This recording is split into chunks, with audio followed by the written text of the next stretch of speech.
speaking of we're not paying for that, we've got this tweet from you.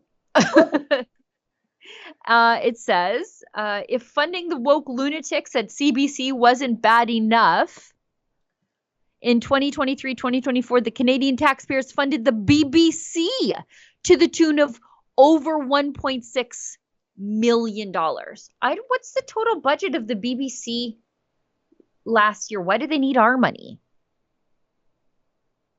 It BBC. Was it in there? I'm looking.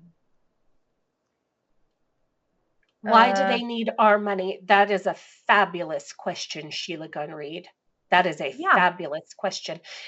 Regular Canadian taxpayers gave $1.6 million to fund a foreign public media company in Britain that we don't watch, we don't participate in, and also played a big role. And this will be like, for our Rebel fam who know this story, but the BBC played a big role in the persecution of Tommy Robinson. So Completely. Here we are in Canada. Here's your tax dollars at work going overseas to fund the persecution of Tommy Robinson via the BBC. It is egregious. It is egregious. Canadians should be outraged by this. Now, it's very difficult to find the total funding of the BBC per year. The best I can find on very short notice is that the BBC, of course, as we know, is funded by the license fee. You got your TV license. It's 169, almost 170 pounds per year, which is $215 US per year, imposed on every TV viewing household. So what is that? Like $300 a year just to maintain the state broadcaster in the UK per household. And this is insane that we're giving the money too. Whereas in Canada, we pay the fees built into our provider, right? Like our provider has to deliver Canadian content, the CBC included, and then a portion of those fees are then delivered back to the CBC. But in Britain, outside of the $1.5 billion, they also get mandatory carriage fees.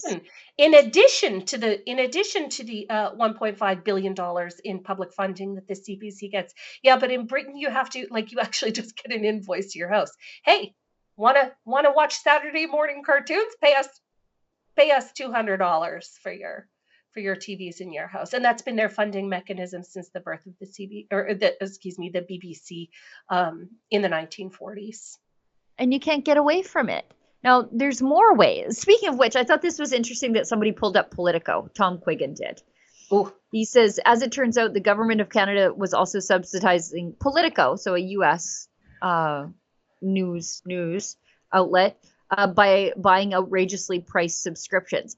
This is interesting because, so $90,000 in 2024, total value earlier in 2019 was $116,000-ish. Now, here's what I find funny. Trudeau just went on Politico, or Team Trudeau just went on Politico to talk about the tariffs. Won't go really, not on any real Canadian media outside of the CBC. When they go on Vashi Kapelos' show, she's been just axe murdering them. So they've kind of stopped they're not sending their best to deal with Vashi anymore. Right. But they just went on Politico. And here's what really gets me. Blacklock, I think, is engaged in a fight with the Canadian government because Blacklock it's a subscription model. I think it's almost $300 or over $300 per person for Blacklock. Yep, just a little over $300 a year. Yep. And their what are they called? Their enterprise fee for like a bigger company. It's like I think it's close to a couple thousand, whatever. But if you rely on it, they're great aggregators and they're great like news pegs for you to work on other things. And they got bills to pay. They don't work for free. So whatever. They don't take money from Justin Trudeau. They take the money from the people who subscribe. If you don't want to subscribe, don't subscribe. It's real easy, right? Mm-hmm.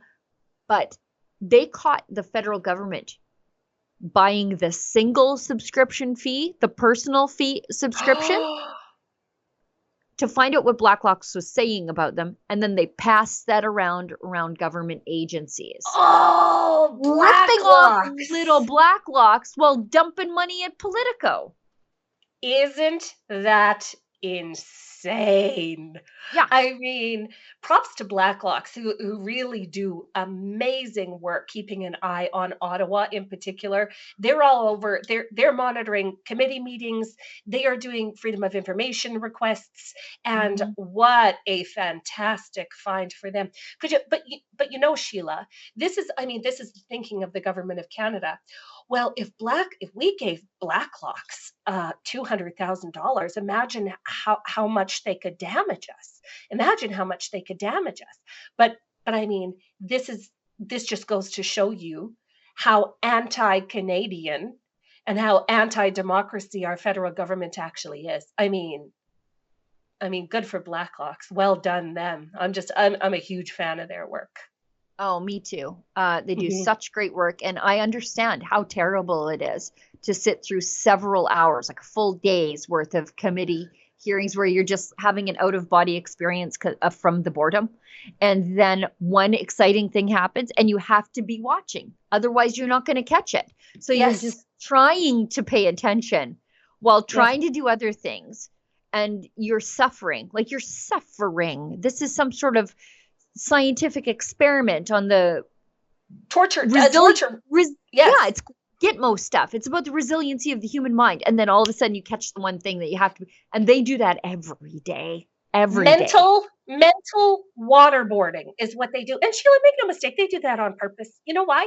They want to, and government, you know, whether you're talking about municipal or provincial or federal, government is always guilty of doing this. What they do is they go into their meetings and they try and lull you into a state of mental catatonics so that you won't actually, you know what I mean? You sort of tune out, because they do not want you to get to the crux of what they're hiding.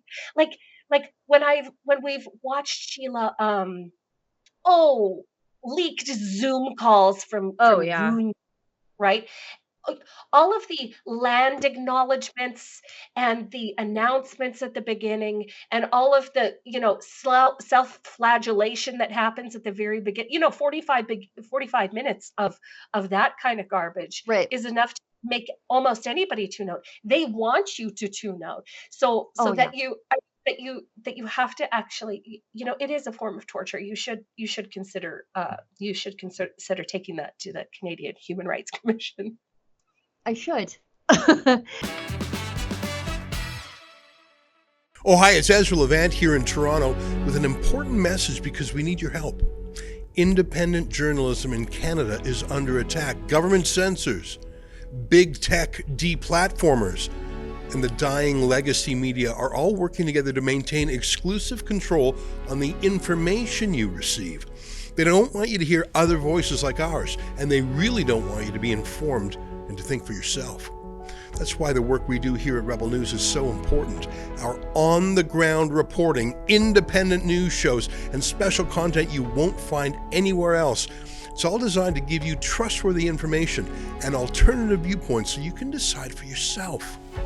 We don't get government money, and we are not owned by some big global conglomerate. We're funded by people just like you, so please support independent journalism and help us continue our work by subscribing and becoming a Rebel News Plus member today, right here on the page. Go to rebelnewsplus.com.